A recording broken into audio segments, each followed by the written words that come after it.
네? 뭐라고요?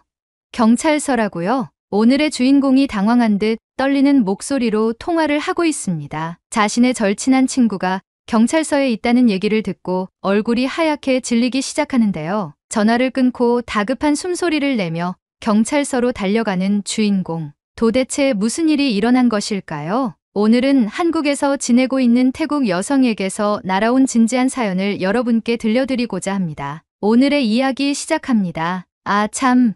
여러분의 구독과 좋아요는 가을을 빨리 오게 만듭니다. 놀러가기 좋은 날씨가 빨리 다가올 수 있도록 시원하게 한번 쏴주세요. 안녕하세요. 저는 수린이라고 해요. 태국에서 태어나고 자랐지만 지금은 한국에서 유튜브 크리에이터로 활동하고 있어요. 어릴 적부터 K-팝에 푹 빠져서 K-팝 댄스 동아리도 활동할 정도로 한국의 음악을 사랑했어요.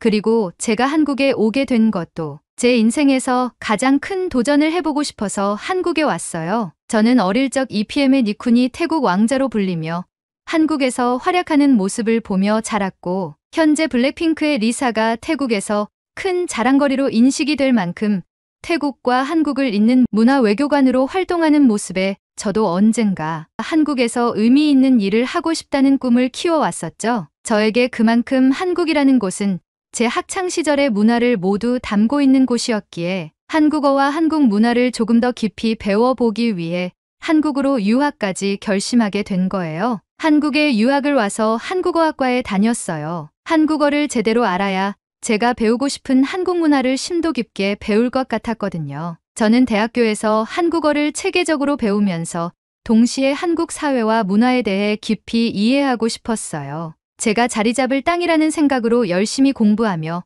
한국의 역사, 문화, 그리고 현대 사회에 대한 지식을 쌓아 나갔죠. 한국어의 체계적인 구조와 문화적 배경을 배우면서 태국어와는 다른 언어적 특성에 매료되었고, 배운 한국어를 바탕으로 한국의 문화를 이해하고 깊이 있는 공부를 하는데 사용했죠. 그리고 대학교를 수료한 후 제가 어릴 적부터 좋아했던 한국에서 살기로 마음을 먹었죠. 그래서 유학을 마친 후 한국에서의 직장을 구하기 위해 비자를 받고 문화 콘텐츠 회사에 취직하여 장기 체류를 시작했을 때 정말 행복했어요. 제가 꿈꾸던 한국에서 실제로 살게 된 것이 첫 번째 행복이었고, 일을 하며 돈을 벌어 유튜브를 시작하며 한국 문화를 태국 사람들에게 소개하는 일을 해야겠다고 다짐하였죠. 니쿤과 리사처럼 태국을 대표하는 크리에이터가 되어 문화 외교관으로서 한국과 태국의 문화를 잇는 역할을 수행하면 재밌겠다는 생각이 들었어요. 제가 운영하는 유튜브 채널은 주로 한국의 다양한 문화를 태국 사람들에게 소개하는 콘텐츠를 다루고 있어요. K-팝 뮤직비디오 촬영 장소나 드라마, 촬영 장소를 탐방하는 영상들이 특히 인기가 많고, 태국의 문화와 한국의 문화의 차이를 설명하며 각각의 장점을 부각시키는 콘텐츠를 기획하고 만들고 있죠. 생각보다 태국과 한국에서 인기를 어느 정도 얻고 있고 인지도가 높아져서 현재는 유튜브에만 매진하며 생활하고 있어요. 한국과 태국을 연결하는 다리 역할을 한다는 점에서 큰 자부심을 느끼며 매일 열심히 콘텐츠를 제작하고 있죠. 제가 만드는 콘텐츠를 통해 태국 사람들이 한국 문화를 이해하고 더 가깝게 느낄 수 있도록 돕는다는 생각에 뿌듯함을 느꼈죠. 그러나 최근 태국과 한국 간의 외교적 관계가 악화되면서 저도 예상치 못한 어려움과 고민에 빠지게 되었어요. 태국 내에서 한국 보이콧 운동이 일어나면서 한국에 합법적으로 체류 중인 저 같은 태국인들도 어려움을 겪게 되었죠. 한국 보이콧 운동이 시작된 배경은 태국의 한 크리에이터가 한국으로 여행을 왔는데 입국 거부를 당했다는 영상을 게시하게 되면서 시작되었어요. 입국 거부에 대한 이유는 말하지 않고 한국이 태국인을 차별하고 입국을 거부하고 실제 한국 내에서도 굳은 일을 다 태국인을 시킨다는 한국에 대한 부정적인 내용으로 영상을 만들어 올렸는데 그것이 태국의 뉴스에 거론되며 크게 화제가 되었죠. 태국인들은 분노하여 한국인도 태국에 오지 못하게 입국 거부를 하자며 목소리를 높였고 심지어는 한국 제품에 대한 불매운동과 한국 문화인 K-팝과 한국 드라마, 한국 음식점 불매까지 하자고 하며 한국의 문화산업이 게시된 모든 것들에 빨간색으로 X 표시를 그리는 것을 SNS에 올리기 시작했죠. 심지어 태국의 정치인들까지 목소리를 높이며 자국인이 한국에서 차별당하는 모습을 보고 싶지 않으니 태국 경찰을 파견해 태국인들을 다 귀국 조치시킨다는 발언까지 해 화제가 되었죠. 한국에 대한 좋지 않은 이미지가 쌓이고 또 쌓이며 이제는 한국의 개식용 문제부터 중국과 일본을 대상으로 한국의 단점을 비교 분석하는 글도 게시하며 한국에 대한 분노를 터뜨렸죠. 하지만 한국은 사과하지 않았어요. 한국에 거주하는 태국 불법 체류자들을 다 강제 귀국시키겠다는 방침을 내세웠죠. 이렇게 서로 한치의 양보도 없는 대립이 지속되니 태국에서 한국에 대한 반감이 점점 더 커지고 있다는 소식을 들으며 제가 한국에서 하고 있는 일에 대해 타격이 생기는 것은 아닌지 우려하게 되었어요. 그리고 그 예상은 빗나가지 않았죠. 한국 콘텐츠를 주로 올리는 제 영상에 태국인들이 수많은 악플을 달기 시작했어요. 넌 태국년이냐? 한국년이냐? 한국이 좋으면 이민 가서 다신 오지 마라. 태국에 오면 꼬챙이에 꽂아버리겠다. 등 여러 악플들이 달리게 되고 구독자의 숫자도 점점 빠지기 시작했죠. 그럼에도 제 콘텐츠를 좋아해주는 몇몇 분들이 이런 상황 속에서 힘을 내라고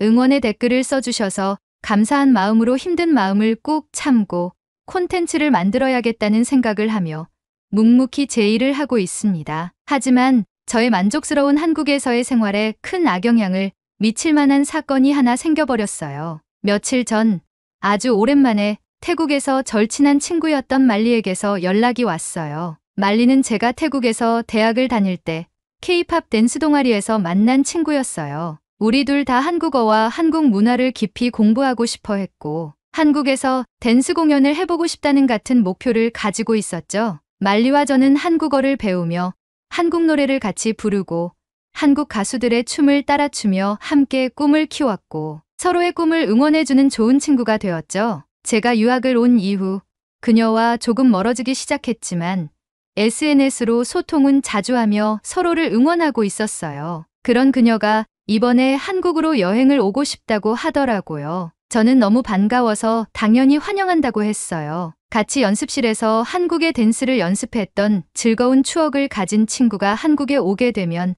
얼마나 즐거운 일이 많을까? 라는 기대를 하며 말리를 마중 나갈 날을 손꼽아 기다렸어요. 마침내 그날이 왔고 저는 공항으로 말리를 마중 나갔어요. 오랜만에 만난 말리는 여전히 밝고 명랑했어요. 더욱더 이뻐지고 성숙해졌죠. 서로의 칭찬으로 만남을 시작한 우리는 오랜만에 만나서 우리만의 시그니처 인사를 나누고 서로의 근황을 이야기하면서 공항을 나왔죠. 말리는 한국에 온 게 꿈만 같다고 했고 저도 그녀와 함께 한국을 여행할 생각에 들떠 있었어요. 며칠 동안 우리는 한국의 여러 명소를 돌아다니며 관광을 즐겼어요. 말리는 서울의 유명한 랜드마크뿐만 아니라 제가 소개해준 숨겨진 명소들을 돌아다니며 한국 문화에 깊이 빠져들었죠. 그녀는 태국에서 보던 것과는 다른 한국의 현실에 대해 궁금해하며 제가 알고 있는 모든 것을 물어봤어요. 한국의 음식, 패션, 그리고 사람들의 생활 방식까지 말리는 모든 것에 흥미를 보였죠. 그리고 길거리에서 울려 퍼지는 음악에 맞춰 몸을 움직이며 춤을 추며 걸어다니며 옛 추억을 되새기며 웃고 현재의 일상에 대해 이야기 나누었어요. 그러던 중 어느 날 평소와 같이 놀러갈 준비를 하는데 말리가 방에서 나오더니 갑자기 진지한 표정으로 저에게 고백했어요. 사실 이번 여행의 진짜 목적이 단순한 관광이 아니었다고요. 말리는 한국에 불법 체류를 하고 싶다고 털어놓았어요. 그녀는 태국에서의 경제적 어려움 때문에 한국에서 더 나은 일자리를 찾고 돈을 벌어 태국에서 조금 더 나은 삶을 살고 싶다고 했어요. 알고 보니 아빠가 회사에서 쫓겨나시고 가세가 기울어져 태국에서는 경제적으로 너무 힘들었기 때문에 이런 선택을 할 수밖에 없었다고 했죠. 그 말을 듣는 순간 저는 정말 큰 충격을 받았어요. 제가 아는 말리는 그런 극단적인 결정을 할 사람이 아니었거든요. 저는 그 자리에서 말리에게 강하게 말했어요. 말리, 너 지금 무슨 소리 하는 거야? 지금 한국과 태국 사이의 상황이 얼마나 안 좋은지 알잖아. 이런 시기에 불법 체류를 한다는 건 정말 위험한 일이야. 차라리 합법적으로 비자를 발급받고 직장을 구해서 당당히 일을 해. 그게 아니라면 제발 여행을 마치고 태국으로 돌아가. 하지만 말리는 강경했어요. 수린, 현재 태국의 상황 자체가 한국으로의 비자를 받기 어려운 처지라는 걸 몰라? 네가 말한 대로 현재 태국은 한국을 싫어해. 이 상황에서 비자를 받는다는 것 자체가 말이 안 되잖아. 저는 말했어요. 말리, 지금의 상황이 어렵다고 해도 관계가 더욱 악화되기 전에 이성을 차리고 합법적인 절차를 밟는 게 옳다고 봐. 현재 너희 집의 사정이 좋지 않고 이것을 해결하기 위해 한국에서의 일을 선택한다면 가족을 위해서라도 그러면 안 되는 거잖아. 불법으로 돈을 버는 딸을 부모님이 좋아하겠어?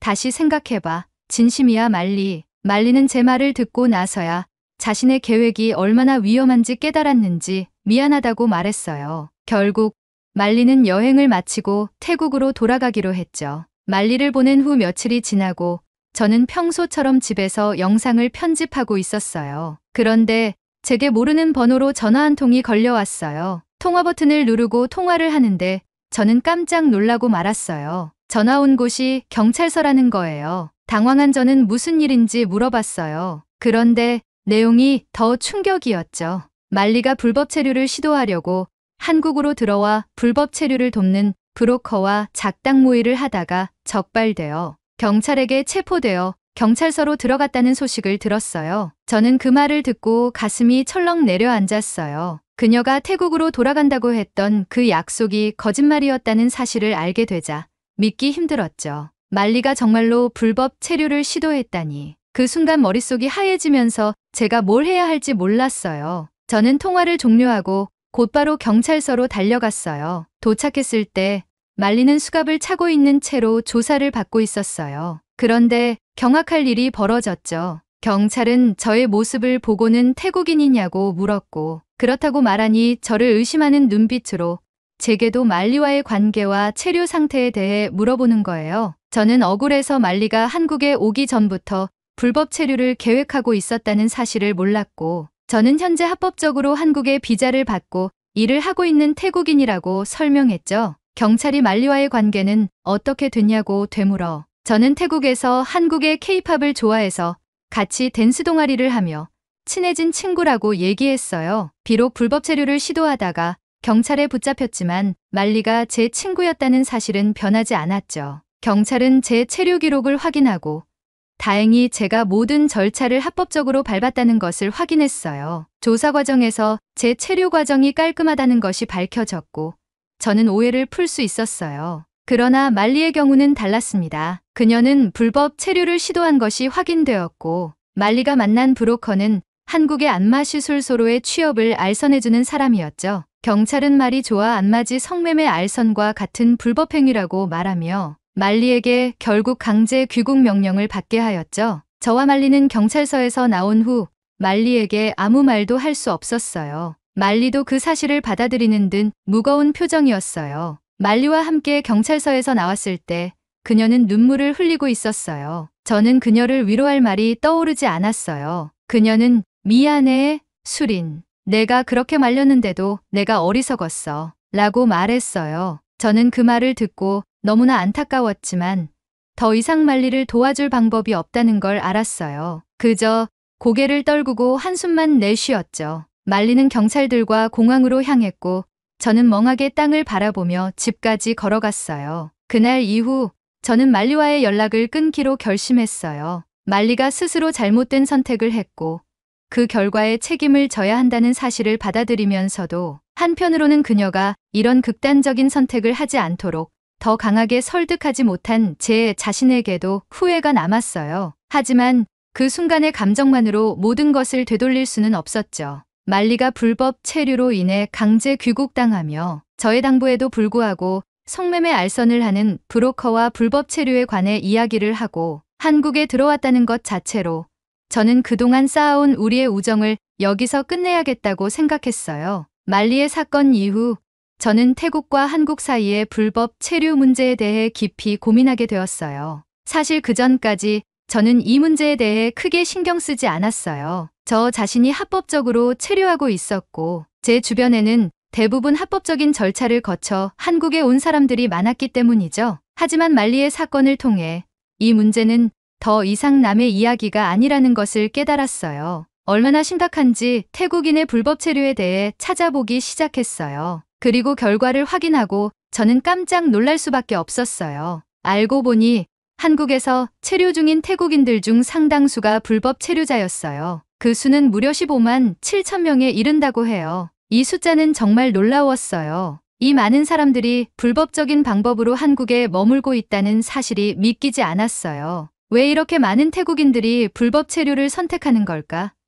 그 이유를 이해하고 싶었어요. 불법 체류자들의 대부분은 경제적 어려움 때문에 한국으로 오게 된다고 해요. 태국에서의 생활이 너무 힘들기 때문에 조금이라도 더 나은 삶을 꿈꾸며 한국에 오는 거죠. 한국에서 일하면 태국에서보다 훨씬 높은 임금을 받을 수 있으니 위험을 무릅쓰고라도 이곳에 오려는 사람들이 많은 거예요. 하지만 이들은 주로 불법적인 방법으로 일자리를 구하고 위험한 환경에서 일하다가 적발되거나 심지어는 범죄에 연루되기도 했죠. 또한 최근에는 태국인들 사이에서 마약 밀반입 사건이 늘어나면서 불법 체류 문제는 단순한 경제적 문제를 넘어 사회적 문제로 확산되고 있었어요. 부산에서 태국인들이 필로폰을 밀반입하다가 적발된 사건, 전남에서 야바라는 합성 마약을 유통한 태국인들이 체포된 사건 등을 읽어보면서 생각이 들었어요. 한국 내에서 태국인에 대한 부정적인 인식이 이런 부분에서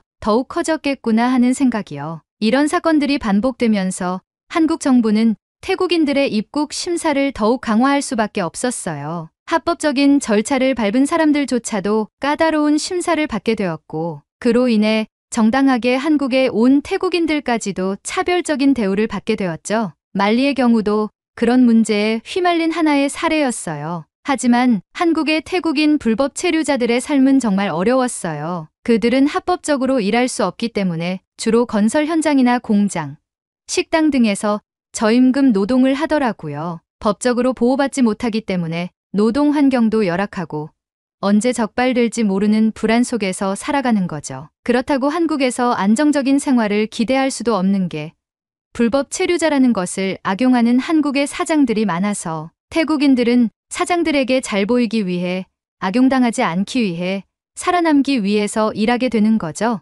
만약 적발되면 강제 추방될 뿐만 아니라 한국에 다시는 돌아올 수 없게 돼요. 더욱 심각한 문제는 일부 태국인들이 불법 성매매와 같은 범죄에 연루되는 경우예요. 이들은 경제적 어려움을 벗어나기 위해 안마시술소나 성매매업소에 취직하는 위험한 선택을 하게 되고, 그 결과로 자신뿐만 아니라 한국 내 태국인 전체의 이미지를 손상시키게 돼요. 이런 사건들이 계속 발생하면서 한국 사회에서 태국인에 대한 불신과 편견이 생겨나고 있었어요. 저는 이 문제에 대해 깊이 고민하게 되었어요. 태국인으로서, 그리고 한국에서 생활하는 사람으로서 이 문제를 어떻게 바라봐야 할지 혼란스러웠어요. 한편으로는 경제적 어려움 때문에 불법 체류를 선택할 수밖에 없는 사람들을 이해하면서도 그들이 사회적으로 어떤 문제를 일으키고 있는지에 대해서도 생각하지 않을 수 없었어요. 이 문제는 단순한 개인의 선택이 아니라 사회 전체에 영향을 미치는 중요한 문제였어요. 이 문제를 접하면서 저는 제 자신에게 질문을 던지기 시작했어요. 내가 이 문제에 대해 무엇을 할 수 있을까? 불법 체류자들의 삶을 개선할 방법이 있을까? 이들은 왜 이렇게 위험한 선택을 할 수밖에 없을까? 그리고 이런 문제들이 한국과 태국의 관계에 어떤 영향을 미치는지 고민하게 되었죠. 그렇다고 해서 제가 모든 것을 해결할 수 있는 건 아니었어요. 하지만 저는 제가 할 수 있는 작은 일부터 시작해 보기로 했어요. 먼저 제 유튜브 채널을 통해 이 문제에 대해 이야기하기로 결심했어요. 한국에서 태국인들이 겪는 어려움, 불법 체류의 위험성, 그리고 두 나라 사이의 노인 오해와 갈등에 대해 솔직하게 이야기하기로 했죠. 그리고 한국과 태국의 관계가 다시 예전처럼 회복될 수 있도록 서로를 이해하고 존중하는 문화를 만들어 나가야 한다고 강조했어요. 이 문제를 단순히 개인의 잘못으로만 보지 말고 두 나라가 함께 해결해야 할 과제로 봐야 한다고 생각했어요. 불법 체류 문제는 그저 법적인 문제로만 해결할 수 없고 양국 간의 협력과 이해가 필요하다는 것을 깨달았죠. 제가 할 수 있는 일은 제한적이지만 작은 목소리가 모여 큰 변화를 일으킬 수 있다고 믿고 있어요. 저는 앞으로도 한국과 태국 사이에서 두 나라가 더 나은 관계를 맺을 수 있도록 노력하려고 합니다. 그리고 그 과정에서 불법 체류 문제도 함께 해결할 수 있는 방법을 찾아나가려고 해요. 하지만 저는 여전히 두 나라 간의 갈등이 쉽게 해결되지 않을 것임을 잘 알고 있습니다. 작은 목소리가 모여 큰 소리가 되려면 시간이 걸리니까요. 그래서 이렇게 여러분께 제 이야기를 전하며 도움을 요청드리고자 합니다. 한국과 태국이 다시 예전처럼 우호적인 관계를 회복하려면 무엇을 해야 할까요? 저는 이 갈등 속에서 우리가 함께 할 수 있는 일이 무엇인지 고민하고 있습니다. 불법 체류 문제를 해결하기 위해서는 양국의 협력과 서로에 대한 이해가 필요합니다. 여러분의 지지와 도움이 절실히 필요합니다. 저와 함께 이 문제를 해결하고 두 나라를 더 나은 방향으로 이끌어갈 수 있도록 도와주세요. 앞으로도 저는 한국과 태국의 화해와 성장을 위해 노력할 것을 약속드립니다. 감사합니다. 오늘의 이야기 어떠셨나요? 불법 체류자들이 활개치는 대한민국은 좋지 않다고 생각합니다. 세계 어느 나라를 가던 범죄를 유발하지 않고 정당한 방법으로 여행이나 일을 했으면 하는 바람입니다. 저도 열심히 일하겠습니다. 제가 더 열심히 일하길 바라신다면 구독, 좋아요 부탁드리겠습니다. 긴 이야기 끝까지 들어주셔서 진심으로 감사합니다. 앞으로도 좋은 사연으로 여러분을 찾아오겠습니다. 시청해주셔서 감사합니다. 요즘 일본 여성들에게 가장 인기 있는 남성들이 바로 한국 남성이라는 것을 아시나요? 오늘의 사연의 주인공은 한국 남성과 만나기 위해 한국으로 이민까지 고민했다고 합니다. 여러분의 좋아요 버튼에 힘을 얻어 오늘의 이야기를 시작해 보겠습니다. 바로 지금 사연을 들어보겠습니다. 안녕하세요. 저는 일본 도쿄에서 태어나고 자란 타카하시 리나입니다. 올해 31살이며 한국의 한 건축 설계 회사에서 일하고 있습니다. 저는 어릴 때부터 건축에 관심이 많았고 대학에서 건축학을 전공한 후 설계사로 취직하면서 나름대로 자부심을 가지고 있었어요. 하지만 현실은 이상과는 너무 달랐습니다. 처음 회사에 들어갔을 때는 모든 것이 신기하고 설레었어요. 일본은 세계적으로도 건축 기술이 뛰어나기로 유명하고 특히 지진이 잦은 나라라서 내진 설계 기술이 발전해 있죠. 저는 그런 환경 속에서 일하면서 일본의 건축이 얼마나 정교하고 체계적인지 배우고 싶었어요. 하지만 몇 년이 지나자 이상과 현실의 괴리를 실감하게 되었습니다. 건축 설계사는 일반적으로 업무량이 많지만 특히 일본에서는 그 강도가 상상을 초월할 정도였습니다. 일주일 내내 야근을 하는 것은 기본이었고 주말에도 회사에서 도면을 수정하거나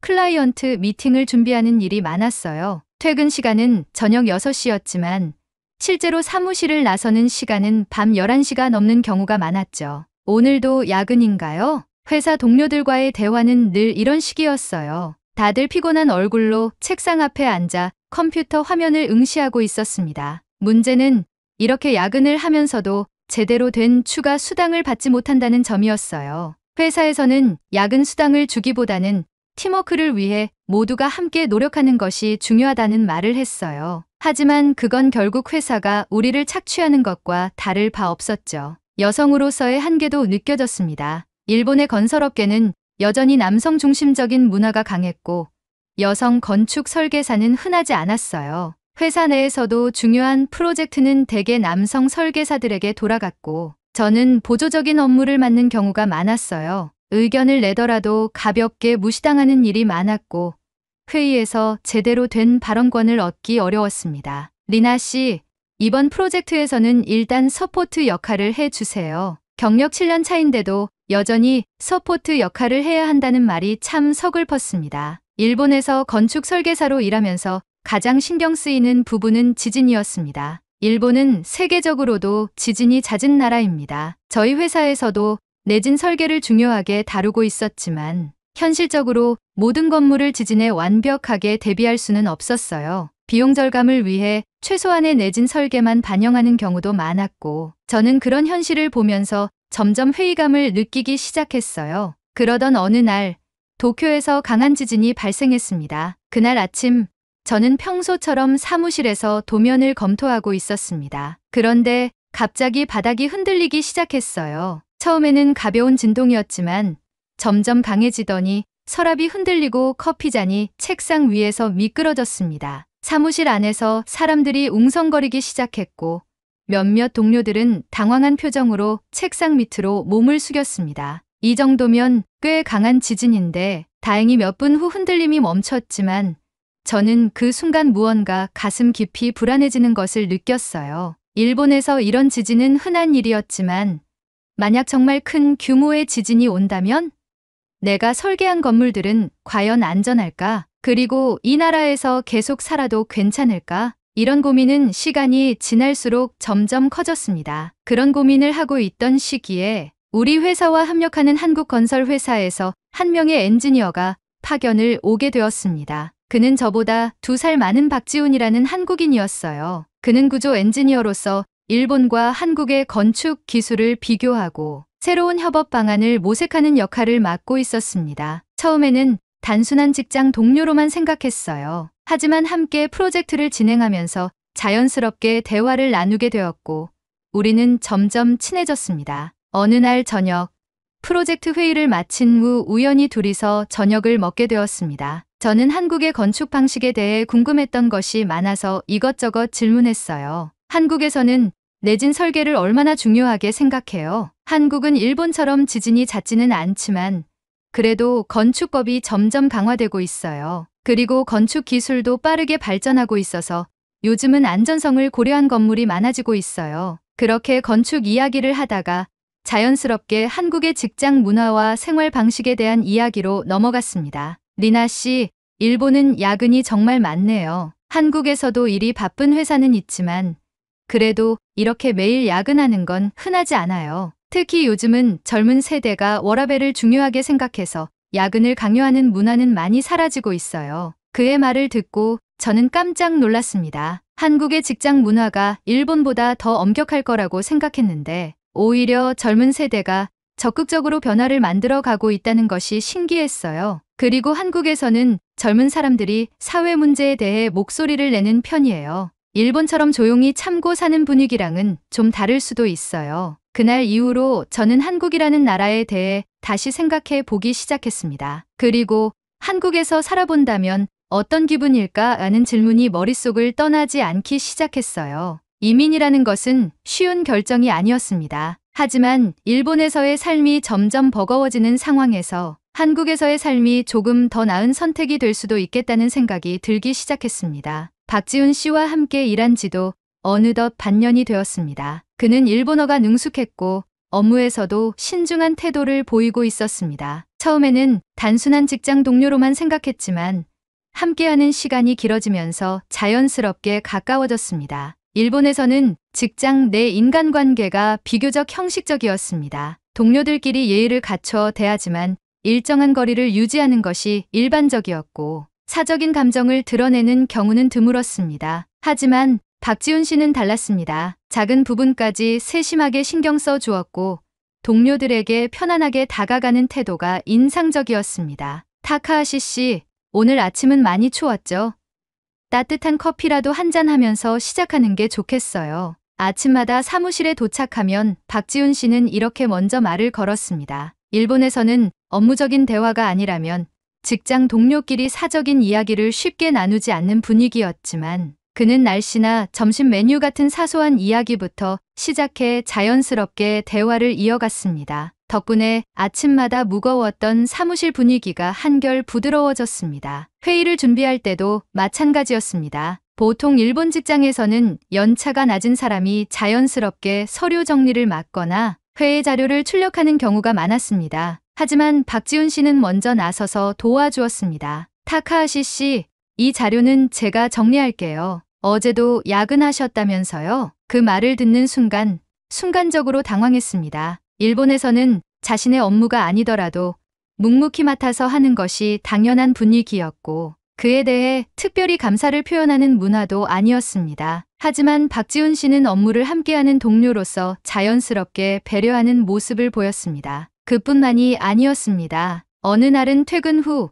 늦은 시간까지 사무실에 남아도면 작업을 하고 있었습니다. 박지훈 씨도 마찬가지로 야근을 하고 있었는데 퇴근하려던 그가 저를 보고 조용히 다가왔습니다. 타카하시 씨, 저녁은 드셨어요? 일본에서는 서로 바빠도 개인적인 일에 신경 쓰지 않는 경우가 많았습니다. 그런데 그는 퇴근하는 길에도 제가 저녁을 먹었는지 걱정해 주었습니다. 아직이요. 조금만 더 정리하고 먹으려고요. 그렇게 대답했지만 사실 저녁을 챙겨 먹을 여유도 없이 바쁘게 일하고 있었습니다. 그런데 잠시 후 박지훈 씨가 편의점에서 작은 도시락을 사와 책상 위에 두었습니다. 일하면서라도 조금 드세요. 너무 늦으면 더 피곤해져요. 그 순간 가슴 한쪽이 따뜻해지는 기분이 들었습니다. 이런 세심한 배려는 일본에서는 쉽게 경험하기 어려운 것이었습니다. 그렇게 박지훈 씨와 점점 많은 시간을 보내면서 자연스럽게 한국에 대한 이야기를 들을 기회도 많아졌습니다. 한국에서는 야근을 하는 회사도 있지만 요즘 젊은 사람들은 되도록이면 일과 삶의 균형을 중요하게 생각해요. 저도 한국에서는 이렇게 늦게까지 일하는 편은 아니에요. 한국에서는 젊은 세대가 직장 내 부당한 대우에 목소리를 내는 경우가 많아요. 일본은 윗사람이 말하면 그냥 따르는 문화가 강하다고 들었는데 한국에서는 조금씩 바뀌고 있어요. 그와 대화를 나누면서 일본과 한국의 차이를 조금씩 실감하게 되었습니다. 한국이라고 완벽한 것은 아니겠지만 적어도 일본에서 답답하게 느꼈던 부분들이 한국에서는 점점 개선되고 있다는 점이 부러웠습니다. 그러던 어느 날 박지훈 씨가 저에게 조심스럽게 말을 꺼냈습니다. 타카하시 씨, 저 다음 달이면 한국으로 돌아가요. 순간적으로 마음이 텅 비는 느낌이 들었습니다. 한국에서 파견 온 직원이었으니 언젠가는 돌아가야 한다는 것을 알고 있었지만 막상 현실이 되니 아쉬움이 컸습니다. 함께 일하며 즐겁게 이야기하고 서로의 문화를 공유하는 시간이 너무나도 소중했다는 것을 깨달았습니다. 그가 떠난 후 저는 한국이라는 나라에 대해 더욱 깊이 생각하게 되었습니다. 박지훈 씨가 이야기했던 한국의 직장 문화, 삶의 방식, 그리고 그가 보여주었던 다정한 태도까지 일본에서는 당연하게 여겼던 많은 것들이 정말 당연한 것일까 하는 의문이 들기 시작했습니다. 그렇게 한국에 대한 감정을 품고 있던 어느 날 일본에 또다시 강한 지진이 발생했습니다. 그날 아침 저는 출근길 전철 안에서 갑작스러운 흔들림을 느꼈습니다. 처음에는 가벼운 진동이었지만 점점 강해지더니 전철이 급정거했습니다. 승객들은 불안한 표정으로 서로를 바라보았고 스마트폰을 꺼내 뉴스를 확인하는 사람들이 많았습니다. 사무실에 도착하자마자 건물 점검이 이루어졌고 다행히 큰 피해는 없었지만 사무실 내부는 어수선한 분위기였습니다. 하지만 그보다 더 저를 불안하게 만든 것은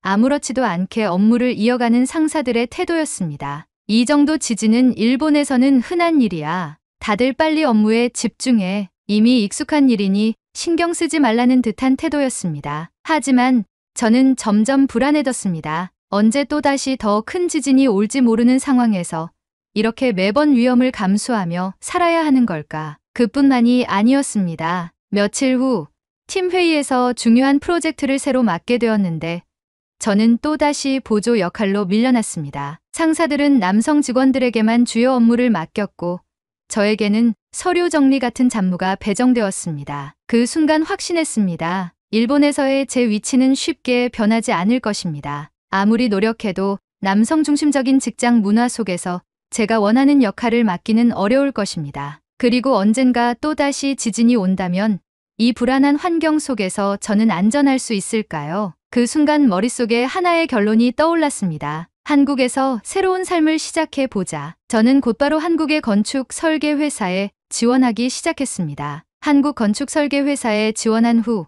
저는 며칠 동안 면접을 준비하며 복잡한 감정을 느끼고 있었습니다. 일본에서 쌓아온 커리어를 뒤로하고 완전히 새로운 환경에서 시작하는 것이 쉽지는 않았습니다. 하지만 지금의 직장에서 더 나아질 가능성이 없다는 것도 분명했습니다. 며칠 후 한국의 한 건축 회사에서 화상 면접 일정이 잡혔습니다. 면접관들은 제 경력과 기술에 관심을 보였고 한국에서 건축 설계를 할 의향이 있는지 구체적으로 질문했습니다. 타카하시 씨는 일본에서 오랫동안 건축 설계를 하셨는데 한국에서 일하는데 불편한 점은 없으실까요? 처음에는 적응하는데 시간이 필요할 것 같습니다. 하지만 일본과 한국의 건축 방식이 다르다고 해도 기본적인 원리는 비슷하다고 생각합니다. 그리고 저는 새로운 환경에서 배우는 것을 두려워하지 않습니다. 면접이 끝난 후 결과를 기다리는 동안 많은 생각이 들었습니다. 한국에서 직장 생활을 하게 된다면 어떤 점이 다를까? 정말로 제가 바라는 환경에서 일할 수 있을까? 그리고 일주일 후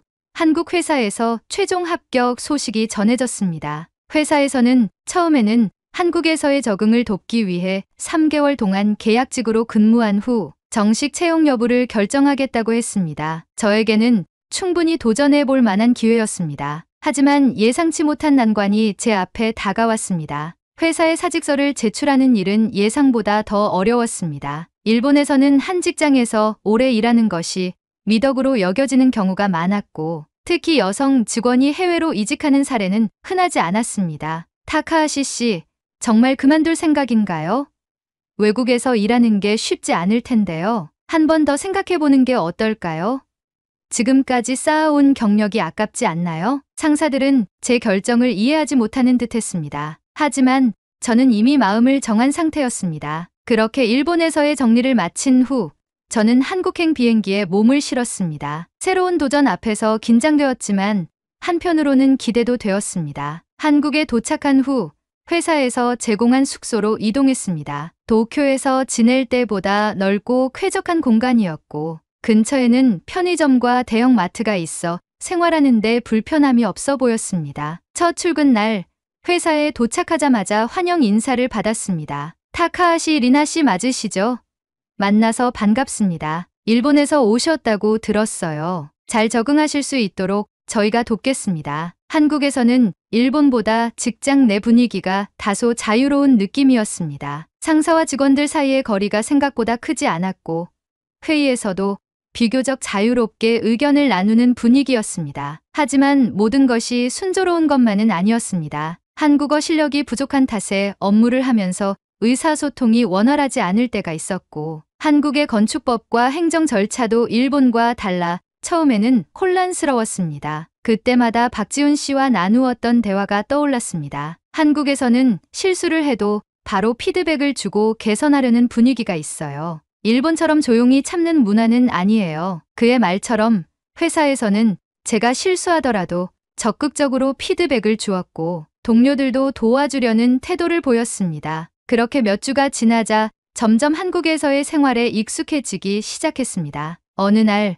프로젝트 회의 중에 익숙한 이름이 들렸습니다. 박지훈 엔지니어가 이번 프로젝트의 구조 설계를 담당할 예정입니다. 순간 놀라서 고개를 들었고, 회의실 문이 열리며 박지훈 씨가 들어왔습니다. 타카하시 씨, 그도 저를 보고 놀란 듯 했습니다. 일본에서 마지막으로 만난 후 한동안 연락을 주고받지 못했는데 한국에서 이렇게 다시 만나게 될 줄은 예상하지 못했습니다. 회의가 끝난 후 그는 저에게 다가와 말을 걸었습니다. 한국에서 일하게 된다는 얘기를 듣고 놀랐어요. 어떻게 이렇게 결정을 내리신 거예요? 일본에서는 더 이상 성장할 수 없을 것 같았어요. 그리고 한국에서 일하는 게 어떤지 궁금하기도 했고요. 그는 제 결정을 존중하며 한국에서의 적응을 돕겠다고 했습니다. 어려운 점이 있으면 언제든지 말하세요. 한국 생활에 대해 궁금한 게 있으면 알려드릴게요. 예상치 못한 재회 덕분에 한국에서의 생활이 한층 더 편안해지고 편리하다는 생각이 들었습니다. 특히 대중교통 요금이 일본보다 저렴해서 교통비 부담이 크게 줄었습니다. 생활하면서 느낀 가장 큰 변화 중 하나는 주거 환경이었습니다. 일본에서는 좁은 원룸에서 생활했지만 한국에서는 같은 가격으로 훨씬 넓고 쾌적한 공간에서 살 수 있었습니다. 집 근처에는 공원이 많아 산책을 하거나 운동을 하기도 좋았고, 늦은 밤에도 거리를 걸어 다닐 수 있을 정도로 치안도 안정적이었습니다. 직장 생활에서도 변화가 있었습니다. 일본에서는 야근이 당연했지만 한국에서는 야근을 강요하지 않았습니다. 물론 바쁜 날에는 늦게까지 일하는 경우도 있었지만 상사들이 먼저 퇴근하라고 권유하는 경우가 많았습니다. 타카하시 씨, 오늘은 일찍 들어가세요. 내일도 해야 할 일이 많잖아요. 이 말을 들을 때마다 신기한 기분이 들었습니다. 일본에서는 아무리 피곤해도 상사가 퇴근하기 전까지 자리를 지켜야 하는 분위기가 있었지만 한국에서는 업무가 끝나면 퇴근하는 것이 당연했습니다. 한국 생활이 익숙해질수록 박지훈 씨와도 자주 연락을 하게 되었습니다. 그는 같은 업계에서 일하는 만큼 한국의 건축 환경과 직장, 문화에 대한 이야기를 자주 나눌 수 있는 좋은 대화 상대였습니다. 타카하시 씨, 한국에서 일하면서 가장 큰 변화가 뭐라고 생각하세요? 그가 어느 날 이렇게 물었을 때 저는 잠시 고민하다가 대답했습니다. 일과 삶의 균형이 달라진 것 같아요. 일본에서는 항상 회사 중심으로 살아야 한다는 느낌이었는데 한국에서는 제 개인적인 삶도 존중받는다는 느낌을 받아요. 그는 고개를 끄덕이며 미소를 지었습니다. 그게 한국에서도 점점 중요해지고 있는 부분이에요. 앞으로 더 좋은 환경에서 일할 수 있을 거예요. 그의 말처럼 저는 점점 한국에서의 삶이 편안해지고 있었습니다. 그리고 이제는 단순히 적응하는 것이 아니라 한국에서 더 오랫동안 일하고 싶다는 생각이 들기 시작했습니다. 또한 한국에서 생활하면서 느낀 점은 한국 남성들의 배려심과 다정함이었습니다. 한국에서는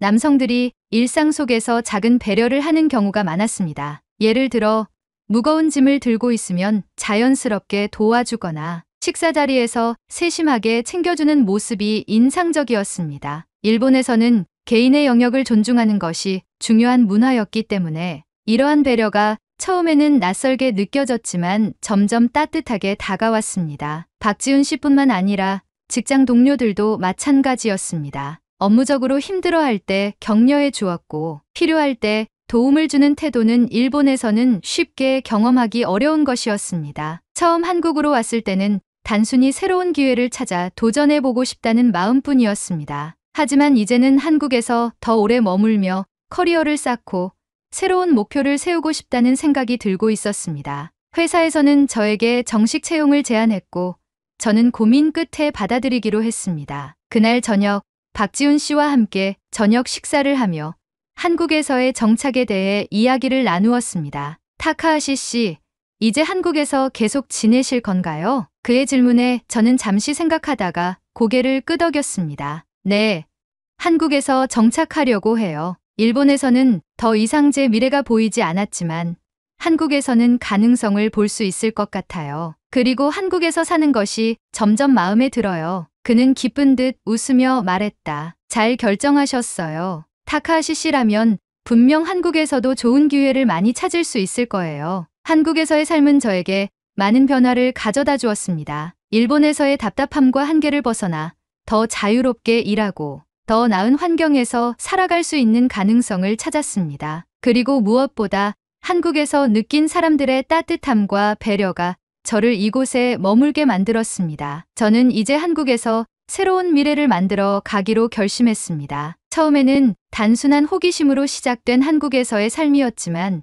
이제는 제 인생의 중요한 전환점이 되었습니다. 일본에서 당연하게 여겼던 것들이 한국에서는 그렇지 않았고 저는 더 나은 환경에서 새로운 가능성을 찾을 수 있었습니다. 특히 한국에서 경험한 따뜻한 인간관계와 배려심, 깊은 사람들 덕분에 저는 이곳에서 새로운 삶을 꾸려 나가고 싶다는 확신을 가지게 되었습니다. 일본에서 고민하던 저처럼 새로운 도전을 망설이는 사람들이 있다면 한 번쯤 용기를 내보라고 말하고 싶습니다. 변화는 어렵지만 때로는 예상보다 더 큰 기회로 다가올 수도 있습니다. 그리고 저는 그 기회를 한국에서 찾았습니다. 앞으로도 한국에서 좋은 남자도 만나고 열심히 커리어도 쌓고 싶습니다. 한국은 제 인생의 제2의 나라가 되었습니다. 오늘의 사연은 여기까지입니다. 오늘의 이야기가 마음에 드신다면 좋아요 한번 꾹 눌러주세요. 여러분의 좋아요와 댓글은 영상 제작에 큰 힘이 됩니다. 다음에도 좋은 사연으로 여러분을 찾아오겠습니다. 시청해주셔서 감사합니다.